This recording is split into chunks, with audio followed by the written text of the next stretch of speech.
Assalamualaikum warahmatullahi wabarakatuh. Waalaikumsalam warahmatullahi wabarakatuh. Bismillahirrahmanirrahim.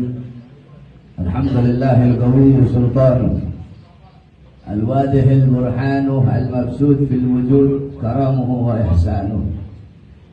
Allahumma salli wa sallim wa barik wa karrim wa azim ala miftahi bab rahmatillah adada ma fi ilmillah salatan wa salaman daimain bidawami mulkillah wa ala alihi wa sahbihi adada kulli dharratin alfa marrah amma ba'd. Yang saya cintai, yang saya muliakan, para alim ulama, para habaib, para kiai, para asatid, para ajengan, para tokoh masyarakat, para aparat pemerintah, wabil khusus Al-Habib Muhammad bin Ali Al-Idrus, beserta seluruh hadirin. InsyaAllah dengan duduknya kita di majlis haul yang mulia ini, Allah subhanahu wa ta'ala pandang kita semua dengan pandangan rahmat. Amin. Pandang kita semua dengan pandangan kasih sayang. Amin. Allah subhanahu wa ta'ala ampuni dosa-dosa kalian. Amin.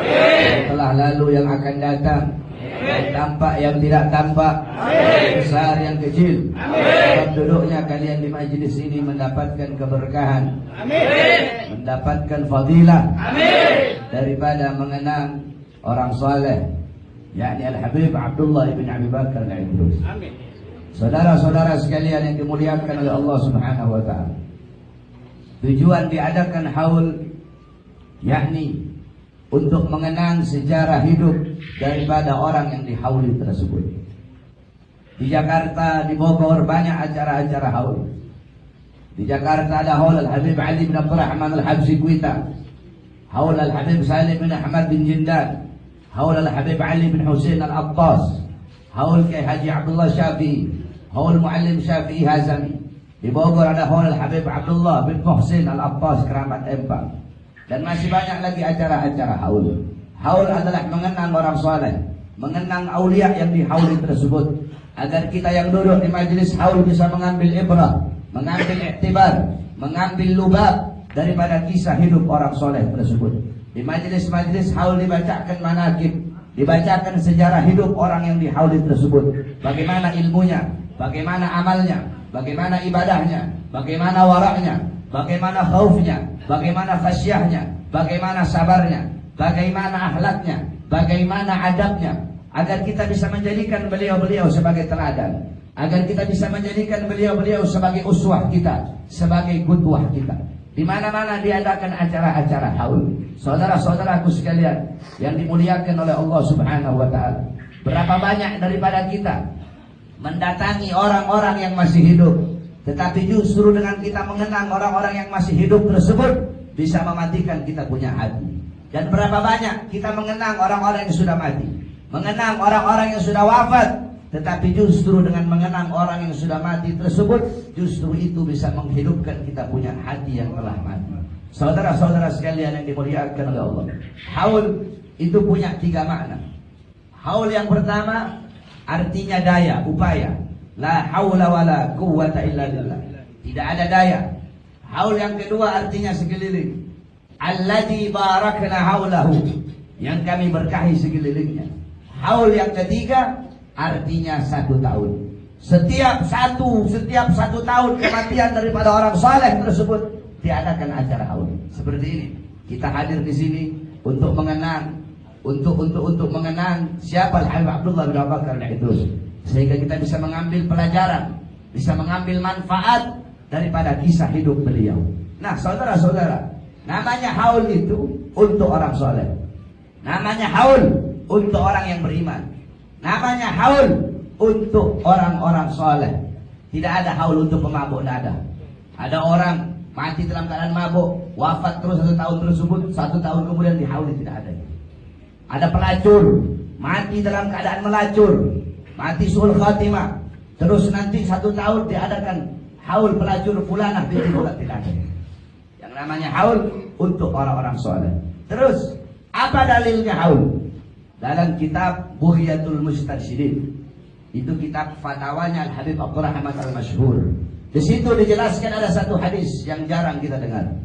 Qala Rasulullah sallallahu alaihi wasallam, Man warrafa mu'mina faka'annama ahyahu. Faman qara'a tarikhahu faka'annama zarahu. Faqad istawjaba ridwanallah fi huzuril jannah. Berkata Nabi Muhammad SAW, barang siapa yang membuat sejarah hidup orang yang beriman kepada Allah, barang siapa yang membuat sejarah hidup orang saleh, barang siapa yang membuat sejarah hidup para aulia, faka'annama ahyahu, maka seakan-akan dia telah menghidupkan orang yang beriman tersebut. Contoh, manusia paling beriman adalah baginda Nabi besar Muhammad. Banyak para muarrikhin, tahu muarrikhin, ahli tarikh. Banyak para ulama ahli tarikh. Beliau membuat sejarah hidupnya Nabi Muhammad. Al-Imam Ibnu Jarir At-Tabari, Al-Imam Suyuti, Al-Imam Qurtubi, kemudian Al-Imam At-Tibai, yang dimana beliau membuat sejarah hidup Nabi yang dijadikan maulid yang disusun dengan untayan syair, untayan puji-pujian kepada Nabi Muhammad berupa syair, baik yang berupa kitab ataupun berupa syair, yakni maulid burda, ada maulid Simtul Durar, Al-Habib Ali bin Muhammad Al-Habsyi. Nah, beliau yang membuat sejarah hidupnya Nabi Muhammad SAW, faka'annama ahyahu, maka seakan-akan beliau itu telah menghidupkan baginda Nabi besar Muhammad. Nah, kita membuat sejarah hidupnya orang yang beriman. Contoh, kamu membuat manakibnya Al-Imam Al-Habib Abdullah bin Alwi Al-Haddad. Bagaimana Al-Habib Abdullah bin Alwi Al-Haddad, beliau lahir di mana, beliau punya guru siapa saja, beliau punya murid siapa saja, kitab-kitab yang beliau karang apa saja, bagaimana kepribadian beliau, bagaimana keilmuan beliau, bagaimana amal beliau, bagaimana kecintaan beliau kepada Allah, bagaimana ketaatan, kepatuhan dan ketundukan beliau kepada Allah. Kamu membuat sejarah hidup beliau, faka'annama ahyahu, maka seakan-akan kamu telah menghidupkan beliau. Faman qara'a tarikhahu, barang siapa yang membaca sejarah hidup orang yang beriman tersebut, faka'annama zarahu, maka seakan-akan dia telah berkunjung kepada orang yang beriman tersebut. Ini dalil daripada haul. Loh Beb, ngapain kita bikin haul? Ngapain kita mengenang orang yang sudah wafat? Orang itu orang sudah wafat kok. Kamu tahu Al-Quranul Karim, An-Nurul Mubin, wa Dzikrul Hakim, wa Siratal Mustaqim, itu Al-Quran berisi tentang sejarah orang-orang yang sudah wafat, saudara-saudara. Itu Al-Quran berisi sejarah para nabi, sejarah para rasul, sejarah para siddiqin diabadikan dalam Al-Quran. Padahal itu orang-orang yang sudah wafat, itu untuk menjadi pelajaran bagi kita orang-orang yang masih hidup. Al-Imam Abdullah ibn Mubarak qal yahtajul insan ila ziyarati ma yubkihi wa idza lam yajidhu fil ahya ittala'a ala siratihi fil amwat. Kita manusia, kita butuh untuk apa? Butuh untuk berkunjung kepada sosok yang bisa membuat kita menangis takut kepada Allah. Kita butuh berkunjung kepada sosok yang dimana dengan kita berkunjung kepada sosok tersebut bisa meningkatkan ketakwaan kita kepada Allah, meningkatkan keimanan kita kepada Allah Subhanahu wa taala. Wa idza lam yajidhu fil ahya, kalau kita tidak bisa menemukan sosok tersebut dari kalangan orang-orang yang masih hidup, tidak ada orang-orang masih hidup yang bisa membuat kamu menangis takut kepada Allah, maka beralihlah, maka carilah, maka pelajarilah, maka ambillah dari kisah mereka orang-orang yang sudah wafat. Saudara-saudaraku sekalian yang dimuliakan oleh Allah Subhanahu wa taala, para ulama, para aulia, para sholihin yang dimana mereka telah wafat ratusan tahun, ribuan tahun yang lalu, beliau itu bukanlah orang-orang yang wafat. Beliau bukan amwat, beliau bukan orang-orang yang wafat. Famal hayat illa li ahlil ilm, tidak ada kehidupan kecuali kehidupan hanya miliknya orang-orang yang alim. Al-alim hayatuhu abada, orang yang alim hidupnya itu abadi selama-lamanya, walaupun jasadnya terkubur, walaupun namanya terpampang di batu nisan, Walaupun mereka telah mati ratusan bahkan ribuan tahun yang lalu, tetapi mereka akan selalu hidup. Hidup dalam apanya? Hidup dalam nasihat-nasihat mereka. Mereka hidup dalam kitab-kitab yang mereka karang. Mereka hidup dalam amal-amal soleh yang mereka lakukan ketika mereka masih hidup. Sehingga amal soleh, ilmu mereka, amal mereka, wara' mereka, khauf mereka, khasyah mereka, keikhlasan mereka ketika mereka masih hidup, amal-amal baik, budi-budi pekerti mulia, akhlak yang sempurna ketika mereka lakukan masih hidup, itu akan dikenang oleh kita orang-orang sekarang yang dimana padahal beliau-beliau telah wafat ratusan bahkan ribuan tahun yang lalu. Satu contoh, Sayyidatuna Aminah, ibunda Nabi Muhammad, ketika beliau berada di Abwa Al-Qaryah bainal Makkah wal Madinah. Abwa itu adalah kota yang berada di tengah-tengah antara Makkah dan Madinah. Ketika itu beliau sebelum wafat, Nabi Muhammad masih berumur 6 tahun ketika itu. Beliau mengeluarkan syair. Apa kata beliau? Kullu hayyin mayyit wa kullu jadidin bal wa kullu kibarin yafna. Ana mayyitatun fa dzikri bal. Faqad taraktu khaira wa waladtu tuhra. Apa kata beliau? Semua yang hidup itu pasti akan mati. Semua yang baru nantinya pasti akan usang. Semua orang tua pasti mati, pasti binasa, pasti hancur. Ana mayyitatun, aku nantinya mati, aku nantinya jadi mayat. Fadzikri baq, tetapi mengenangku akan abadi selama-lamanya. Kenapa? Faqad taraktu khaira, karena aku telah meninggalkan kebaikan. Wa waladtu tuhra, aku telah melahirkan anak yang suci. Siapa kebaikan ditinggalkan oleh beliau? Baginda Nabi besar Muhammad.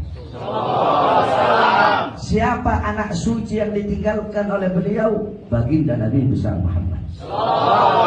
Sehingga setiap orang yang mengenal Nabi Muhammad tidak bisa dilepaskan dari ibundanya Nabi. Setiap orang yang mengenal Nabi pasti akan mengenang ibunya Nabi Muhammad. Kenapa? Karena beliau adalah kebaikan yang ditinggalkan oleh orang tuanya. Nah, begitu juga para ulama, begitu juga para asrafun as-salih, saudara-saudara. Mereka hidup selama-lamanya. Al-Habib Abdullah bin Abdul Haddad, sahibur ratib, beliau wafat ratusan tahun yang lalu. Tapi sampai detik ini, demi Allah, tidak ada satupun orang di muka bumi ini, gak usahlah muka bumi, demi Allah, tidak ada satupun orang di Bogor ini yang dalam satu hari yang tidak pernah menyebut nama beliau. Kami aja di pondok tiap hari nyebut nama beliau. Ketika kita membaca Ratibul Haddad, mengirim Fatihah untuk beliau, kita baca nama beliau. Padahal beliau wafat ratusan tahun yang lalu. Tetapi apa? Beliau Abdullah bin Abdul Haddad, beliau hidup dalam Ratibul Haddadnya, hidup dalam Nasahihud Diniyahnya, hidup dalam Risalatul Muawanahnya, hidup dalam Risalatul Mudzakarahnya, hidup di dalam Adab Sulukul Muridnya, hidup di dalam Diwan Haddadnya, hidup dalam Hikam Haddadnya, beliau hidup dalam Wirdul Latifnya. Al-Habib Umar bin Abdurrahman Al-Abbas wafat ratusan tahun yang lalu. Sampai detik ini dan sampai kiamat beliau akan hidup dalam Ratib Al-Abbasnya. Al-Habib Abdullah bin Abu Bakar Al-Idrus radhiyallahu anhu rahimahullah wa nafa'ana bi ulumih, beliau wafat ratusan tahun yang lalu. Sampai detik ini, sampai kiamat, beliau hidup dalam Ratib Al-Idrusnya. Beliau hidup di dalam Al-Mawahib Al-Qudusiyahnya. Al-Imam Ghazali wafat ratusan bahkan ribuan tahun yang lalu. Sampai detik ini, sampai kiamat, beliau hidup dalam Ihya Ulumuddinnya, hidup di dalam Minhajul Abidinnya, hidup dalam Miyarul Ilimnya, hidup di dalam Bidayatul Hidayahnya, hidup dalam Mukasyafatul Qulubnya. Al-Imam Syabil Hasan Syadili, beliau meninggal ribuan tahun yang lalu. Sampai detik ini, sampai kiamat, beliau hidup dalam Hizbul Bahar, Hizbun Nasarnya, hidup dalam Mafakhirul Aliyahnya, beliau hidup dalam Sirrul Jalil fi Khawasi Hasbunallah wa ni'mal wakilnya. Nah, ini saudara-saudara orang-orang saleh. Walaupun mereka sudah wafat ratusan bahkan ribuan tahun yang lalu, sampai sekarang, sampai kiamat mereka akan selalu dikenang. Kenapa? Karena mereka meninggalkan kebaikan untuk kita semua. Kenapa? Karena mereka meninggalkan ilmu yang manfaat untuk kita semua. Kenapa? Karena mereka meninggalkan amal-amal baik yang ketika mereka lakukan untuk menjadi pelajaran bagi kita semua yang masih hidup. Oleh karena itu hadirin sekalian yang dimuliakan oleh Allah Subhanahu wa taala, dengan adanya haul Al-Habib Abdullah bin Abu Bakar Idrus, yang dimana kita duduk di sini merayakan haul beliau, maka pulang dari sini ikuti bagaimana keilmuan beliau, bagaimana amal ibadah beliau, bagaimana kepribadian beliau. Kamu tahu Al-Habib Abdullah bin Abu Bakar Idrus, beliau adalah seorang wali besar. Beliau seorang ulama besar.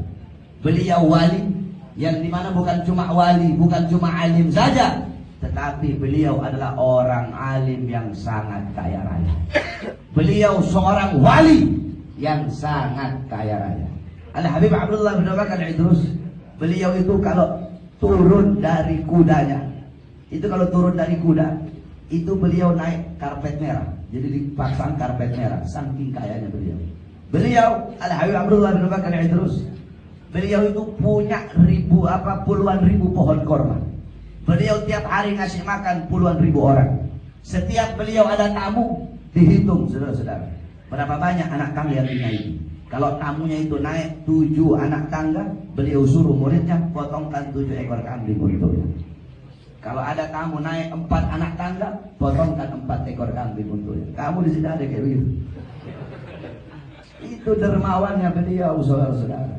Udah alim, kemudian kaya raya, mengeluarkan hartanya di jalan Allah Subhanahu wa ta'ala. Kemudian beliau, tanda-tanda kewalian beliau itu terlihat mulai dari beliau masih kecil. Beliau Abdullah bin Abu Bakar Idrus, riyadhahnya, mujahadahnya terlihat dari kecil. Beliau Abdullah bin Abu Bakar Idrus di umur 7 tahun, beliau berpuasa selama 2 tahun berturut-turut dan cuma berbuka dengan 2 butir kurma. Umur 7 tahun, puasa selama 2 tahun berturut-turut dan cuma berbuka dengan 2 butir kurma. Ahli hikmah sekarang, saya puasa 1 tahun, saya puasa muti, bukanya cuma pakai nasi putih saja saya. Baru puasa setahun, sombong kau aki-aki. Ada yang masih muda, saya puasa 40 hari, riyadhah saya, 40 hari saya riyadhah. Baru 40 hari, sombong kau.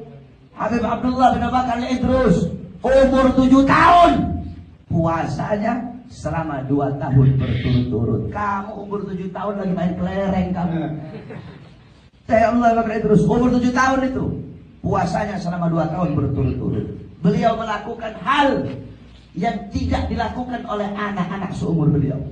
Beliau melakukan ibadah yang tidak yang tidak pernah dilakukan oleh anak-anak seumuran beliau. Di umur 10 tahun naik lagi. Umur 10 tahun beliau berpuasa selama 4 tahun berturut-turut dan cuma berbuka dengan 4 butir kurma. Jadi 1 tahun itu cuma 1 butir kurma beliau buka puasa. 1 tahun cuma 1 butir kurma, saudara-saudara. Kenapa? Karena beliau selalu menahan rasa lapar. Kenapa? Karena dengan menahan rasa lapar, membangkit semangat mereka untuk beribadah kepada Allah Subhanahu wa ta'ala. Ini kita orang sekarang puasanya puasa balas dendam, Bapak. Tahu puasa balas dendam apa? Nanti waktu maghrib itu semua makanan yang ada depan kamu habiskan semua. Saya nggak makan dari pagi saya. Orang dulu masuk 1 Syawal itu mereka tambah kurus. Kita orang sekarang masuk 1 Syawal tambah gemuk-gemuk, tambah subur-subur semua, Pak. Orang dulu laparnya ibadah, kenyangnya ibadah. Kita orang sekarang lapar goblok, kenyang goblok. Itu keadaan para sholihin. Mereka menundukkan hawa nafsunya, menundukkan syahwatnya dengan apa? Dengan selalu menahan diri dari rasa lapar, dengan berpuasa. Makanya ini bulan Ramadan adalah bulan yang dimana kita berjuang. Qala Rasul sallallahu alaihi wasallam, raja'na min jihadil asghar ila jihadil akbar. Apa kata Nabi? Kita telah pulang dari peperangan yang kecil, pulang menuju peperangan yang besar. Kita telah pulang dari perjuangan yang kecil menuju perjuangan yang besar. Kita telah pulang dari perang melawan musuh yang kecil, pulang menuju melawan musuh yang besar. Kata sahabatnya Rasulullah, bagaimana mungkin ini peperangan yang kecil? Ada peperangan yang lebih besar, ada perjuangan yang lebih besar, ada musuh yang lebih besar yang harus engkau lawan. Siapa itu? Hawa nafsu. Siapa itu? syahwat, saudara-saudara. An-nafsu katifla an tuhmilhu syabba ala hubbir radai wa in taftinhu yanfati. Hawa nafsu, syahwat itu bagaikan bayi yang menyusui. Kayak bayi yang lagi nyusu. Kamu tahu, kamu dulu waktu masih nyusu sama kamu punya ibu, kalau tidak disapih air susu itu oleh ibu kamu, mungkin sampai sekarang kamu masih nyusu sama kamu punya ibu. Iya kan? Kalau kita punya orang tua, ibu itu kan pasti disapih. Kita umur 2 tahun, disapih air susunya. Ya, kadang susunya dikasih yang pahit-pahit sama kita punya ibu. Agar apa? Agar kita berhenti menyusui. Nah, nafsu itu kayak bayi yang menyusui. Kalau kau kasih terus kau punya susu sampai besar itu, sampai kapanpun itu nafsu bakal menyusui. Maka jangan engkau turuti kemauan engkau punya nafsu. Engkau sempurna, hamba sempurna. Allah ciptakan kita manusia. Malaikat lahu aklun, malaikat punya akal tapi tidak punya nafsu. Binatang adabah, binatang lahu nafsun, binatang punya akal tetapi binatang punya nafsu tapi tidak punya akal. Kita manusia sempurna. Hal-hal yang tidak dipunya oleh malaikat kita punya. Hal-hal yang tidak dipunyai oleh binatang kita punya. Yaitu kita punya akal dan juga punya nafsu. Maka barang siapa yang nafsunya mengalahkan akalnya, barang siapa yang nafsunya menjadi raja, akalnya menjadi budak, kedudukan itu orang lebih rendah, lebih hina daripada seekor binatang, saudara-saudara. Tuba liman kana aqluhu amira wa hawahu asira.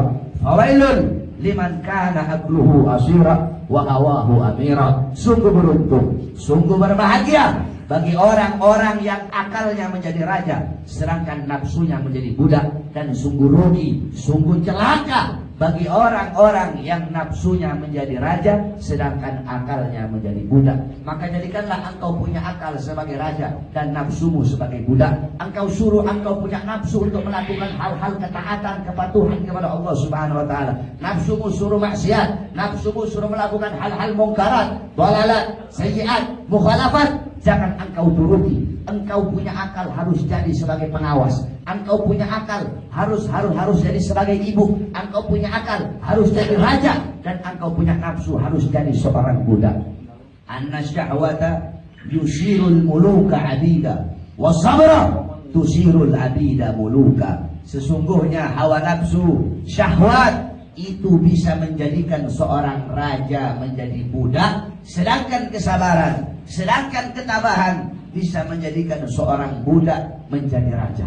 Oleh karena itu saudara-saudara, jadikanlah beliau-beliau orang-orang yang kita rayakan haulnya sebagai teladan kita, sebagai uswah kita, sebagai qudwah kita. Kalian para anak-anak muda, jangan kalian melenceng dari jalan para asrafun saleh. Ikutilah dalam gaya berpakaian kalian, dalam seluruh kepribadian kalian. Ikutilah beliau-beliau orang-orang soleh. Kamu pakai gamis, pakai sorban, pakai peci, jangan malu, jangan dengar itu orang-orang goblok itu di luar sana. Ini sekarang kalau ada anak-anak muda pakai sorban, pakai peci, ini bilang so alim loh. Jangan kau dengar, itu iblis itu orang, saudara-saudara. Kalau ada orang yang bilang begitu, kamu anak muda pakai peci putih, pakai jubah, atau pakai baju koko, kemudian pakai rida, pakai imamah, dibilang alah so alim kamu, ketahuilah itu orang iblis yang menjelma sebagai manusia itu orang. Kenapa? Karena dia menjauhkan kamu dari sunnah Nabi Muhammad. Dia menjauhkan kamu dari pakaian-pakaian baginda Nabi besar Muhammad. Jangan pernah engkau malu dengan keislaman. Ini kita anak-anak muda sekarang, anak muda sekarang masuk mall pakai sarung, malu kamu ya. Masuk mall pakai sarung kamu malu. Saya ceramah keliling di Indonesia sampai luar negeri kemana-mana nggak malu saya pakai sarung. Sampai dulu pernah kamu tahu saya itu pernah makan di satu restoran. Itu waktu saya makan, semua di situ orang-orangnya makan, doa terlalu lebay mereka makan, pakai garpu, pakai sendok. Kamu tahu waktu itu saya angkat saya punya kaki, saya ambil aqua, saya cuci tangan, kemudian saya makan ini pakai tangan. Bodoh amat orang mau bilang apa, nggak ada urusan sama saya. Mereka tidak bisa menghalangi saya untuk melakukan sunnah baginda Nabi besar Muhammad. Dimanapun, kapanpun, jangan pernah engkau malu dengan engkau punya keislaman. Orang-orang kafir di luar sana, mereka tidak malu, mereka bangga dengan kekafiran mereka. Mereka bangga memamerkan auratnya, mereka bangga pakai salib besar-besar. Kenapa kamu malu dengan keislamannya kamu? Jangan engkau malu, saudara-saudaraku sekalian yang dimuliakan oleh Allah Subhanahu wa taala. Memang ini juga sih sekarang ini, berat juga sekarang ini. Kamu tahu beberapa tahun yang lalu sempat nama Muhammad, nama Mustafa, nama Ahmad, pokoknya nama-nama Islam itu kalau masuk bandara harus betul-betul diawasi. Itu jangan-jangan teroris itu kata pemerintah. Goblok itu pemerintah, curut itu kayak begitu itu. Nama Ahmad, nama Mustafa, nama Muhammad harus diawasi itu. Jadi dipersulit kalau nama kamu Ahmad, Muhammad, Mustafa. Cuma sekarang itu beberapa tahun yang lalu.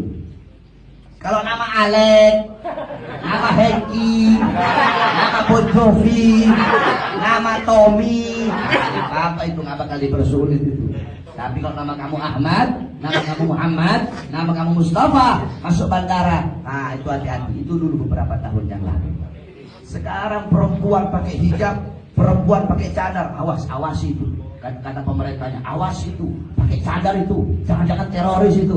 Kalau perempuan yang pakai cadar dibilang teroris, kalau perempuan yang pakai cadar dibilang ninja, maka harusnya perempuan-perempuan yang pakai celana sampai segini itu kamu panggil dia, hei Tarzan, panggil dia.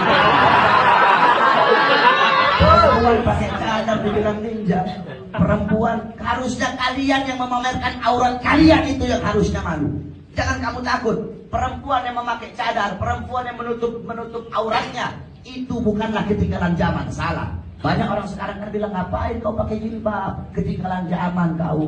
Kamu harus mengikuti zaman. Zaman sudah canggih, bukan waktunya lagi pakai jilbab. Sekarang waktunya pakai celana-celana pendek segini. Kamu tahu, orang zaman dulu, zaman purba, itu orang telanjang zaman purba. Iya. Orang zaman purba mereka telanjang. Semakin kemari, semakin mereka menutup. Berarti, jikalau memamerkan aurat, jikalau buka-bukaan dianggap sebagai modern, berarti orang zaman purba, binatang, lebih modern daripada kita. Makanya jangan pernah engkau malu tunjukkan. Ini anak-anak muda sekarang, kalian semakin hari semakin jauh dari para salaf. Kalian jauh, yang kalian jadikan sebagai teladan, qudwah, uswah kalian, yang kalian jadikan sebagai idola, Bon Jovi, Alek, Hengki. Kamu lihat Ramadan, di bulan Ramadan, ya, bulan Ramadan, setan iblis dikerangkeng oleh Allah Subhanahu Wa Taala. Cuma sekarang ini Ramadan ini, bulan Ramadan, iblis setannya bisa masuk dalam rumah kita, saudara. Iblis setan masuk dalam rumah kita. Tahu apa iblis setannya? Apa? TV, saudara-saudara. Maksudnya bukan siaran-siaran. Kalau siaran-siaran Islam itu bagus. Kamu lihat itu bulan Ramadan, sahur sama mau buka, itu artis-artis goblok itu. Mereka joget-joget. Orang waktunya ibadah, waktunya tadarus, waktunya qiyamul lail, mereka malah joget-joget. Lihat di TV itu, live joget-joget. Mereka nak sholat, mereka nak tadarus, mereka nak baca Quran, mereka nak sedekah. Mereka joget-joget, sesat, menyesatkan orang lagi. Udah lalai, mereka mau melalaikan orang-orang dari beribadah kepada Allah. Jadi setan iblis masuk dalam rumah kamu, saudara. Nah, mereka itu setan-setan itu yang kamu jadikan sebagai teladan. Rambut diikutin, memohak-mohak, ngepang-ngepang. Kalau putih sih mending. Udah hitam buluk. Udah diwarnain lagi. Kenapa kamu gondrong? Mau ikut Habib Bahar gondrong. Kenapa kamu belain rambut? Mau ikut Habib Bahar? Ya, jangan ikut gondrongnya saya kamu. Jangan ikut, kamu ambil yang baik-baik dari saya. Yang buruk-buruk dari saya jangan kamu ikuti. Saya gondrong, jangan kau ikut gondrong. Mending kalau kamu putih, ini udah hitam gondrong.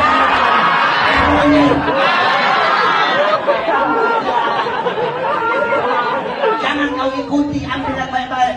Saya ngerokok, jangan kau ikuti itu ngerokok. Ngerokok itu tidak bagus. Ini saya ngerokok, kamu kenapa ngerokok? Saya ikut sampai Bahar itu ngerokok, karena saya ikut ngerokok. Jangan kau ambil yang buruk-buruk dari saya. Kalau ada sesuatu, kalau masih ada sesuatu yang baik, engkau ambil sesuatu yang baik tersebut. Jangan kau jadikan mereka sebagai idola kamu. Gaya pakaian kamu seperti mereka. Kita anak-anak muda, kalian anak-anak muda zaman sekarang, kalian rela nahan sakit ditindik kupingnya, rela tahan sakit untuk apa? Mengikuti idolanya orang-orang barat. Tetapi kalian tidak rela, kalian tidak tahan sakit duduk berlama-lama di majelis-majelis ilmunya baginda Nabi besar Muhammad. Memang betul kata baginda Nabi besar Muhammad. Wala Rasul sallallahu alaihi wasallam, la tattabi'unna sanana aw sunanal ladina min qablikum shibran bi shibrin wa dhira'an bi dhira'in hatta law dakhalu fi juhri dhab lattaba'tumuhu. Qala ya Rasulullah, al-Yahud wan Nasara. Qala faman. Muhammad berkata, sesungguhnya kelak umatku akan mengikuti generasi-generasi sebelum mereka. Selangkah demi selangkah, sejengkal demi sejengkal, selangkah demi selangkah, mereka ikuti generasi-generasi sebelum mereka. Sekalipun generasi sebelum mereka itu masuk ke dalam lubangnya bom, mereka masuk ke dalam lubang bom. Kata sahabatnya Rasulullah, apakah generasi yang diikuti itu adalah Yahudi dan Nasrani? Kata Rasulullah, faman, siapa lagi kalau bukan mereka? Yahudi Nasrani kau ikuti, sejengkal demi sejengkal, selangkah demi selangkah kau ikuti mereka. Kau ikuti gaya mereka, kepribadian mereka, cara berpakaian mereka, cara hidup mereka yang akan kau ikuti. Mereka pakai tindik laki-lakinya, kamu ikuti. Laki-lakinya pakai celana levis sobek-sobek, kamu ikuti. Perempuannya telanjang, kamu ikuti. Kemudian mereka homo, kamu ikuti. Mereka lesbi, kamu ikuti. Mereka rocker, kamu ikuti. Kamu ikuti semuanya. Sekalipun mereka masuk ke dalam lubang bom, kamu ikuti. Dob itu bukan biawak. Dob beda sama biawak. Kalau biawak itu hukumnya haram dimakan. Kalau dob itu hukumnya halal dimakan. Kalau dob itu beda sama biawak. Dob itu hidupnya di padang pasir. Dob itu kalau biawak warnanya hitam coklat. Kalau dob itu warnanya coklat kekuning-kuningan. Kalau biawak itu dia punya apa namanya? Dia punya ekor itu tidak ada duri, tidak berduri, tidak bersisik gitu duri-duri. Kalau dob itu ekornya ada duri-durinya. Nah, terus kalau biawak apa aja dimakan? Tikus dimakan. Kalau dob tidak, dob cuma makan belalang saja. Makanya dob itu hukumnya halal. Sebab banyak orang kira dob dalam hadis tersebut atau dob dalam bahasa Arab itu artinya adalah biawak, bukan. Dob itu bukan biawak. Dob itu ya dob, hidupnya dia di padang pasir. Emang mirip sama biawak, tapi dia bukan biawak. Dia punya ekor itu ada tajam-tajamnya. Kemudian dia punya leher lebih panjang, agak kecil itu dob. Nah, kenapa Rasulullah memakai ibarat dob? Kenapa Rasulullah memakai perumpamaan dob? Karena dob ini dia kalau bikin lubang di padang pasir itu liku-liku lubangnya itu. Jadi liku-liku. Jadi maksudnya kata Nabi begini, maksudnya lau dakhalu fi juhri dob la taraktumum. Sekalipun orang Yahudi Nasrani itu masuk dalam lubang dob, maksudnya sekalipun mereka melakukan hal yang liku-liku, tetap kamu ikuti mereka. Mereka melakukan mungkarat, kamu ikuti. Mereka berbuat dosa, kau ikuti. Mereka mabok, kau ikuti. Mereka ganja, kau ikuti. Mereka judi, kau ikuti. Mereka narkoba, kau ikuti. Segala macam kepribadian mereka, engkau ikuti. Ini kata Nabi Muhammad SAW. Oleh karena itu, wahai anak-anak muda sekalian, jadikan para aslafun saleh sebagai teladan kamu, qudwah kamu, uswah kamu. Man tashabbaha biqaumin fahuwa minhum. Barang siapa yang mengikuti suatu kaum, maka dia sama dengan kaum tersebut. Barang siapa yang menyerupai suatu kaum, tasyabbuh.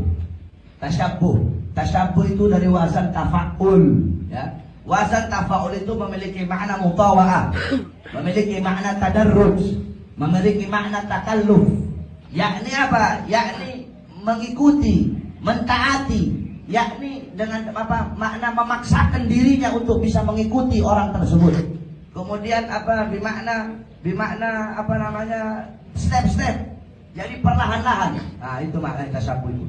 Jadi apa, menyerupainya itu nggak langsung sekaligus menyerupai, tidak. Perlahan-lahan. Kamu ikuti, oh ini si Hengki ini rambutnya ngepang, kamu ikuti rambutnya ngepang. Oh si Hengki ini telinganya dibolongin segini, kamu ikut telinganya bolong segini. Oh ini si Hengki suka pakai celana sobek-sobek, kamu ikuti pakai celana sobek-sobek. Jadi pelan-pelan bertahap kamu ikuti, nggak secara langsung. Oh si Hengki ini suka makan babi, akhirnya kamu ikut makan babi. Oh si Hengki ini suka masuk gereja, akhirnya kau ikut masuk gereja. Oh si Hengki ini Nasoro, akhirnya kau ikut masuk dalam Nasoro. Dalam Al-Quran Allah berkata, walan tarda ankal yahud walan nasara hatta tattabi'a millatahum. Millat laisa dinahum. Walan tarda ankal yahud hatta tattabi'a millatahum. Millat laisa dinahum. Allah mengatakan di sini orang Yahudi, orang Nasrani tidak akan ridha sehingga apa? Sehingga kalian mengikuti ajaran millah, ajaran mereka. Bagi Yahudi, bagi Nasrani, mereka tidak butuh kita masuk ke dalam agama mereka. Mereka tidak butuh kita masuk Kristen, kita masuk Yahudi, mereka tidak butuh. Bagi mereka cukup kita mengikuti ajaran mereka. Bagi mereka cukup kita mengikuti budaya mereka. Cukup kita mengikuti kebiasaan mereka. Cukup bagi anak-anak muda rusak. Cukup bagi anak-anak muda untuk mengikuti kebiasaan mereka, untuk mengikuti ajaran mereka. Itu sudah suatu kemenangan bagi mereka. Oleh karena itu, engkau ikuti para salafus saleh. Jangan kau jauh dari ulama. Muhibbal kaum yalhaq bil jamaah. Pecinta suatu kaum kelak akan berkumpul bersama orang yang dia cintai. Mahbubal mahbub mahbub wa muhibbal mahbub mahbub. Orang-orang yang dicintai oleh orang-orang yang dicintai oleh Allah, orang-orang itu akan dicintai oleh Allah. Orang-orang yang mencintai orang-orang yang dicintai oleh Allah, orang-orang itu pun akan dicintai oleh Allah Subhanahu wa taala. Insyaallah dengan duduknya kita di sini merayakan haul daripada Habib Abdullah Al-Idrus, semoga Allah panjangkan umur kita. Dan ruhani kita. Allah Subhanahu wa taala menjadikan kita hamba-hamba yang bisa mengikuti jalan para asraf wa salih. Amin amin ya rabbal alamin. Kita doakan guru kita Habib Muhammad, semoga Allah panjangkan umur beliau, jasmani dan ruhani beliau, angkat penyakit beliau, permudah urusan dunia akhirat beliau. Semua yang duduk di majelis ini semoga Allah permudah urusan dunia akhirat. Allah berikan engkau rezeki yang halal, berikan engkau rezeki yang barakah, berikan engkau pecinta ulama, berikan engkau pecinta orang-orang saleh. Amin amin ya rabbal alamin. Kita berdoa semoga siapa saja orang-orang, apapun pangkatnya, apapun agamanya, apapun sukunya, kalau mereka memusuhi para ulama kita, khususnya Habib Rizik bin Uzair bin Syihab, apapun agamanya, apapun pangkatnya, apapun jabatannya, apapun partainya, apapun sukunya, mereka yang memusuhi ulama-ulama kita, semoga Allah hancurkan mereka, binasakan mereka, Allah lantahkan mereka. Amin ya rabbal alamin. Semoga Allah berikan kemenangan kepada para ulama, Allah berikan kemenangan kepada para habaib, berikan kemenangan kepada para kiai, berikan kemenangan kepada umat Islam, Allah berikan kemenangan kepada bangsa Indonesia. Amin amin ya rabbal alamin. Semoga Allah Subhanahu wa taala menerima puasa kita, Ramadan yang penuh dengan kemuliaan ini. Semoga Allah gandakan amal pahala kita. Amin ya rabbal alamin. Bismillahirrahmanirrahim. Allahumma taqabbal minna siyamana. Allahumma ya rabbana syarifna wa karimna bi rahmatika sayyidina Mustafa. Allahumma arhamna fil arhamir rahimin. Allahumma ighfir lana fil akhiril ghafirin. Allahumma ansurna fil akhiril nasirin. Allahumma ajilna fil akhiril alimin. Wa sallallahu alaihi wasallam Muhammad wa alihi washabbihi wa barik wa sallam. Alhamdulillahi rabbil alamin. Yang terakhir saudara-saudara, hari Jumat besok saya bikin acara haul daripada Abuya Al-Imam Ahlus Sunnah wal Jamaah As-Sayyid Al-Habib Muhammad Ibn Ali Al-Maliki Al-Hasan. Saya bikin acara haulnya beliau itu hari Jumat besok. Besok ini Rabu, Kamis, Jumat. Acaranya mulai buka puasa bersama sampai tarawih bersama.